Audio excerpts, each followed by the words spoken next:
A long time ago, one of the students in the Asayame Shinryu online lessons that I helped manage was left-handed. He insisted that he wanted to wear his katana on his right waist. When the senseis refused, he got angry, shouted insults, and insisted a refund. But here's the thing, since the time of the samurai, it was actually written into law that the katana had to be worn on the left waist. So there are no traditional martial arts techniques that use the katana from the right side. And even the katana itself is not designed to be worn that way. For example, the saya has a hole where the sagyo cord will go through, called the kurikata. If you wear your katana on your right waist, the blade cannot be positioned edged up, and the kurikata facing outward the way it's supposed to be. And when you try to do sayabiki, the kurikata is going to grind into your hip, clearly showing that the katana was never meant to be worn that way. We also need to remember what Koryu Budo is really about. It's not just about learning how to use weapons. A big part of its mission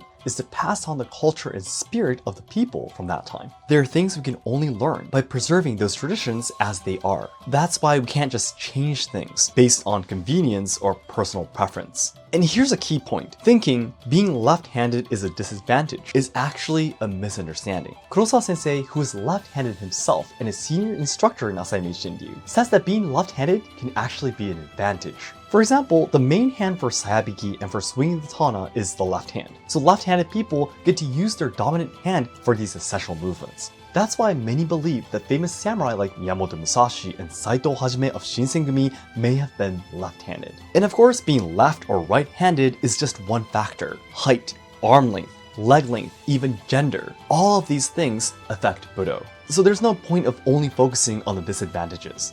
Do you think a samurai back then would say, "I'm short and I'm left-handed so I can't fight," in front of an opponent? They had to fight with the body they had. Instead of complaining about a tradition that's been preserved for hundreds of years, it's far more meaningful to train hard and figure out how to use your own body's unique strengths to your advantage. That, I believe, is a true path of a martial artist. So, what do you think about this topic? Please share your thoughts in the comments.